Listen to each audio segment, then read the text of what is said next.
Seja bem-vindo a mais um Ensino Fiel. No episódio de hoje, que é uma aula do curso A Rota do Peregrino, o professor Jonas Madureira irá apresentar a trajetória de fé de C.S. Lewis, especialmente pela ótica de sua obra O Regresso do Peregrino, e como ele restaura o modelo deixado por John Bunyan do uso da alegoria para a apresentação de um Deus que, embora invisível às criaturas, é majestosamente belo, justo e verdadeiro. Avalie ou curta este episódio na plataforma onde estiver nos acompanhando. Isso nos ajuda a aprimorar os conteúdos e a alcançar mais pessoas.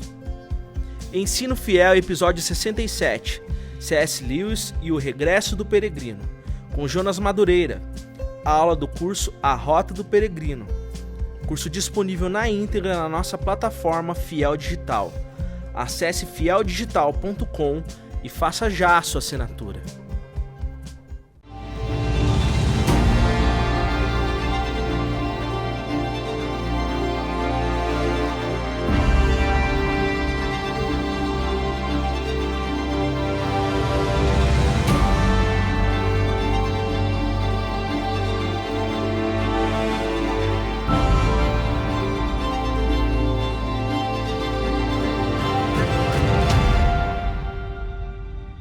Em 1678, foi publicada a grande obra de John Bunyan, O Peregrino.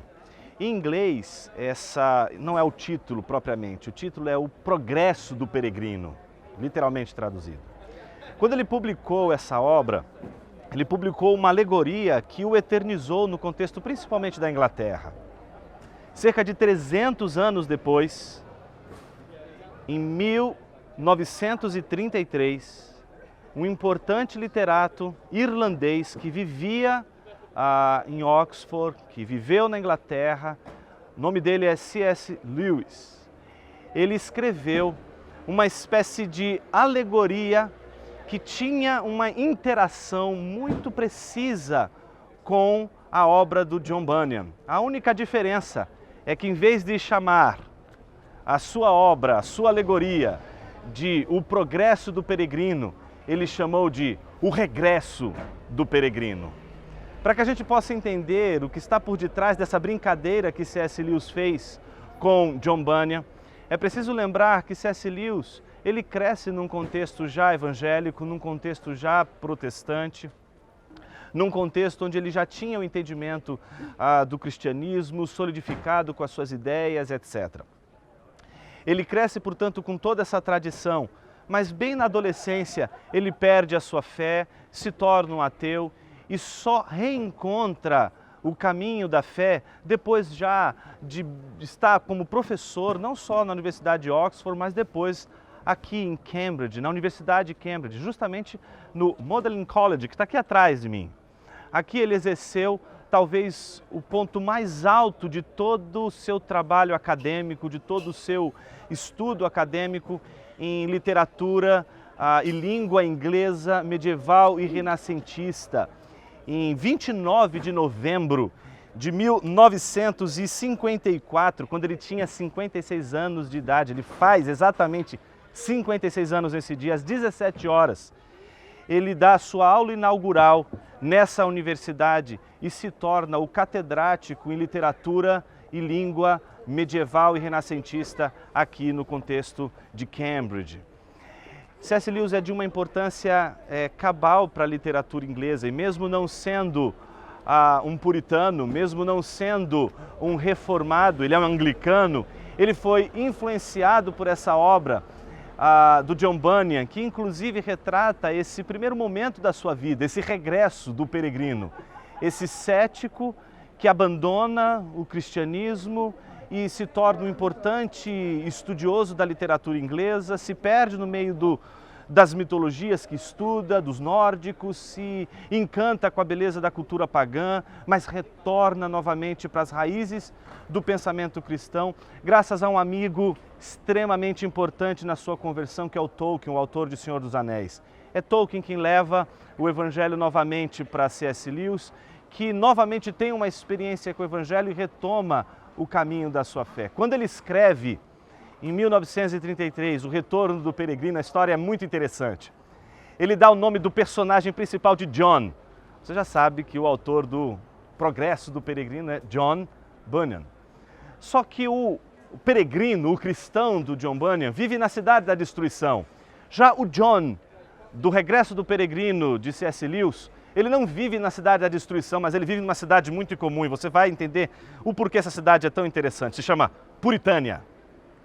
Puritânia é a cidade onde John vive.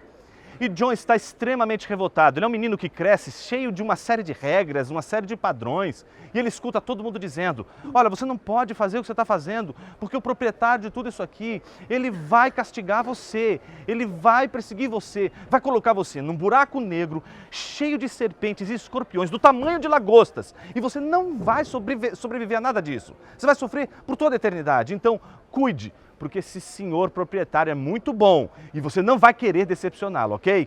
Então ele vive a vida inteira ouvindo isso. Chega um momento em que ele está num dos jardins, e essa é a grande abertura do Regresso do Peregrino do C.S. Lewis, né? Ele está mirando o estilingue ali em direção a um passarinho e a criada olha, vê que ele vai acertar o passarinho e intervém. Chega até ele e diz assim, menino, você sabe que você não pode fazer isso? Você está na propriedade, uma propriedade particular, você não pode fazer isso com esse passarinho. E dá umas boas palmadas nele, segundo a narrativa do C.S. Lewis. Ele fica tão irritado, que ele faz a pergunta, quem é esse proprietário? Olha, ninguém sabe quem é esse proprietário, ele é uma pessoa muito reservada, mas ele é dono de tudo isso aqui. Você não queira decepcioná-lo. Ele não aguenta de tanta curiosidade e descobre um jardim. E ele começa a imaginar nesse jardim, no fundo da casa, que talvez vai dar numa floresta incrível. Talvez a ilha encantada que ele tanto espera.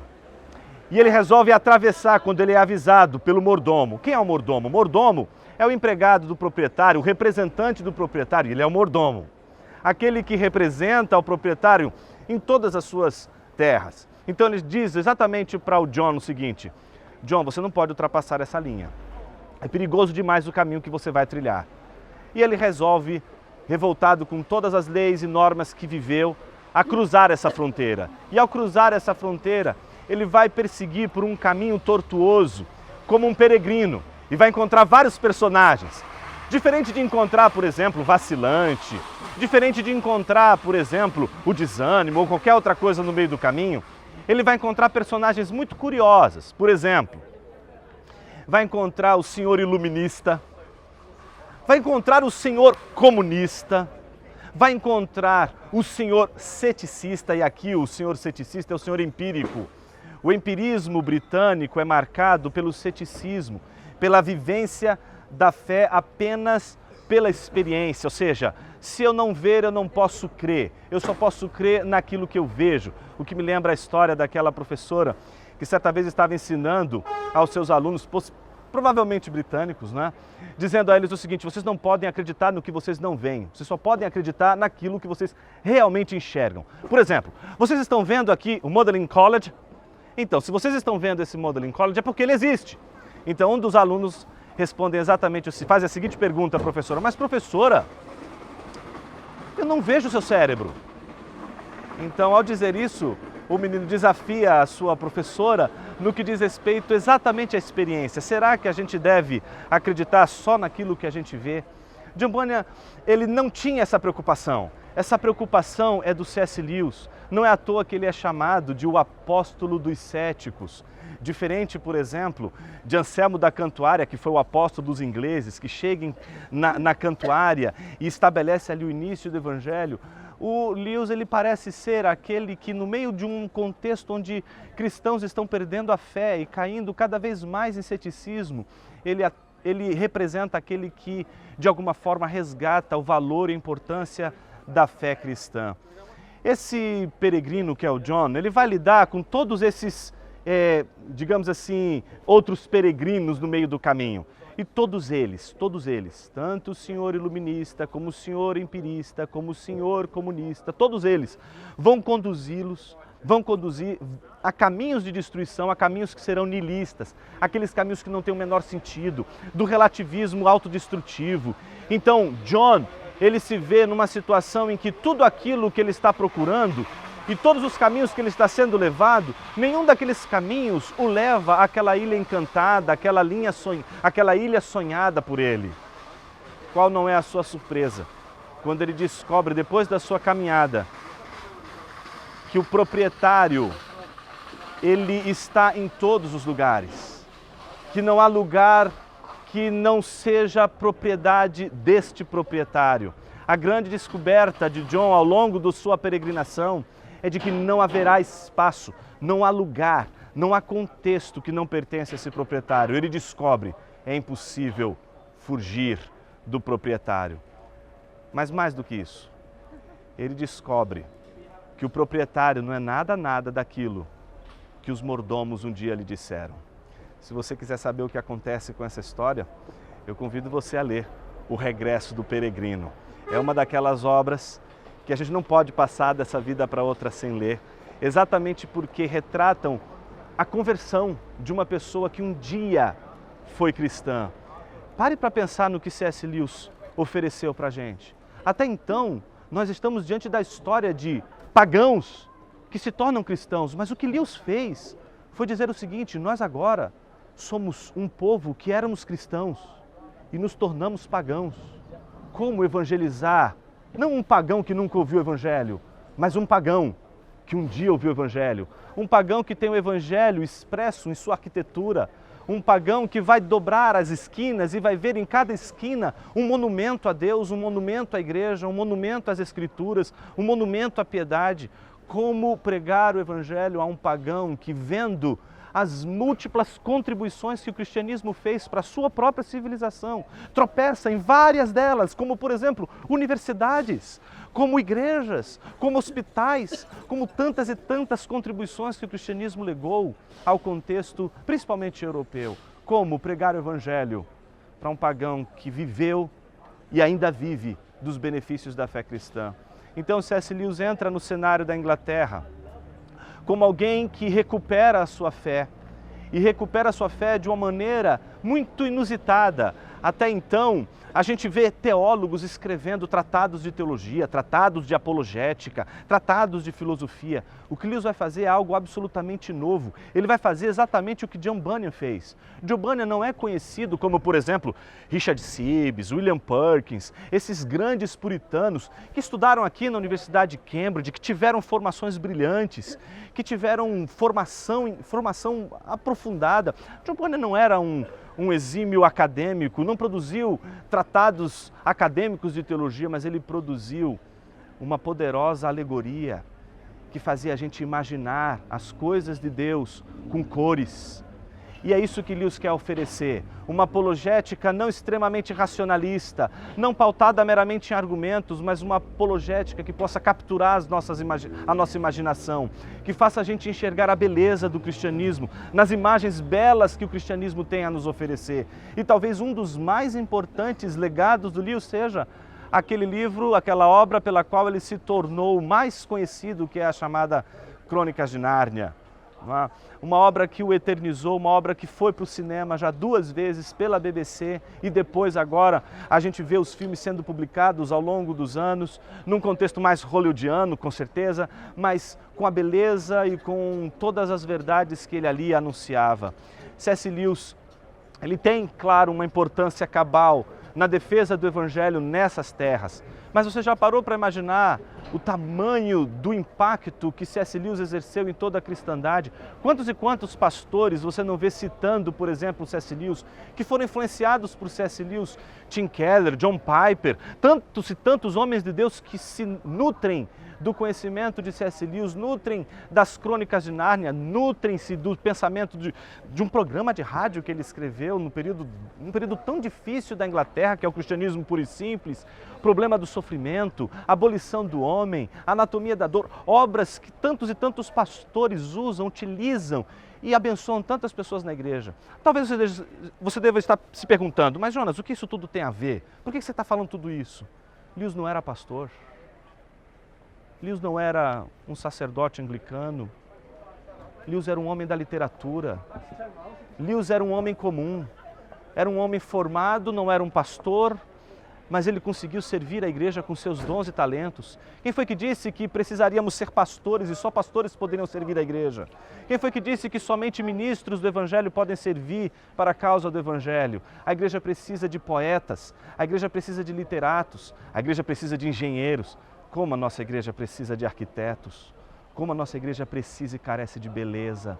Perdemos a beleza, trocamos a beleza por argumentos às vezes tão frios, tão calculistas, porque a gente esqueceu que pessoas não são apenas conquistadas pela lógica, elas são também conquistadas pela beleza, elas são atraídas pela beleza, elas são atraídas por aquilo que é belo, justo e verdadeiro.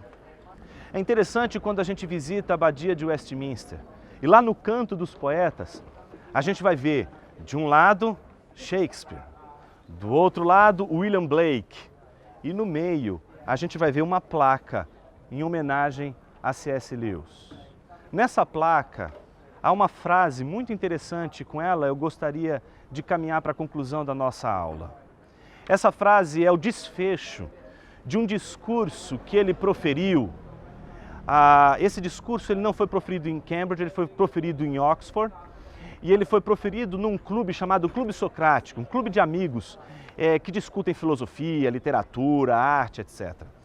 E o título desse discurso chama-se Teologia é Poesia? Uma pergunta. Por quê? Naquela altura do campeonato todo mundo dizia o seguinte: eu aceito a teologia, mas como poesia. Eu vejo só beleza, poesia no cristianismo. E eles assim, como? Beleza? Gente, você abre a Bíblia, você estuda o grego, você estuda o hebraico, se você estudar um pouquinho você vai saber que você está lidando com textos que não são refinados. Quando você pega, por exemplo, a King James Version, você pega uma tradução refinada de um texto que não tem esse refinamento todo que a gente espera. Se a gente quiser ver refinamento, a gente vai encontrar em Homero, a gente vai encontrar, por exemplo, nos contos nórdicos, mas nas Escrituras, esse refinamento literário a gente não vai encontrar. A gente vai encontrar mais do que isso. A gente vai encontrar luz para a mente, a gente vai encontrar luz para o coração. Ele faz um desfecho maravilhoso mostrando que se ele tivesse que se converter ao cristianismo por causa da Bíblia ou por causa da beleza ou da poesia da Bíblia, certamente ele não teria se convertido. Ele se converteu exatamente porque a Bíblia, ela não só diz aquilo que precisamos, ela não só diz aquilo que devemos ouvir, ela ilumina a nossa vida. E ele conclui com uma frase muito bonita, dizendo assim: acredito no cristianismo, como acredito que o sol nasce todos os dias. Essa ideia do sol nasce todos os dias, se você prestou atenção ali na narrativa do regresso do peregrino, um dos peregrinos se chama o senhor empirista, aquele que só acredita naquilo que vê. Essa é uma tese de David Hume, um dos empiristas ingleses, e no caso dele é um empirista escocês. E ele dizia exatamente nisso. Por que você acredita que o sol nasce todos os dias? Você não tem como provar que o sol vai nascer todos os dias. Então, se você acredita que o sol nasce todos os dias, isso é uma questão de fé. Ninguém pode afirmar que o sol vai nascer todos os dias, porque ninguém pode provar que o sol vai nascer todos os dias. Então, Lewis faz uma brincadeira nessa última frase com os céticos, dizendo: creio no cristianismo, como creio que o sol nasce todas as manhãs. Não porque olho para o sol, não porque vejo o sol, mas porque vejo tudo aquilo que o sol ilumina. Se cremos no cristianismo, não é porque olhamos para ele, mas é porque ele ilumina todas as coisas e faz com que a gente encontre significado em todas as coisas e seja a única resistência no mundo contemporâneo contra o niilismo, o vazio de sentido, a pobreza de significado. Vejam quantos universitários, empresários, gente das artes, da cultura, todos vazios de significado, vazios de sentido. O dinheiro, os ídolos não vão produzir absolutamente o significado que somente a verdade do Evangelho vai produzir. Mas esse grande guerreiro, ele morre em 1963. Ele morre num dia curioso. A sua morte, ela acontece exatamente no dia em que John Kennedy é alvejado por uma bala e Aldous Huxley também morre e falece. 3 gigantes aí do contexto contemporâneo, não é? E que morrem no mesmo dia. Muitos dizem que por conta da morte e do assassinato de John Kennedy, a notícia da morte do Lewis foi obliterada. Mas Peter Crift um dia escreveu um diálogo, e a gente pode encontrar esse diálogo em português, chama-se O Diálogo, o debate da vida após a morte, e ele estabelece um possível diálogo que talvez aconteceu com Kennedy, com Huxley e com C.S. Lewis. É um contexto em que eles vão discutir sobre o que valeu a pena nessa vida vivida antes da morte. Essa é a grande pergunta com a qual a gente encerra a nossa aula de hoje. O que vale a pena nessa vida? O que vale a pena estudar? O que vale a pena conhecer? O que vale a pena contemplar? A beleza está ao nosso redor e talvez ela possa salvar não só o mundo, mas quem sabe a igreja. Obrigado por ter nos acompanhado em mais um episódio do Ensino Fiel. Não se esqueça de avaliar ou curtir este episódio e de compartilhar também com outros irmãos. Até a próxima, que Deus te abençoe!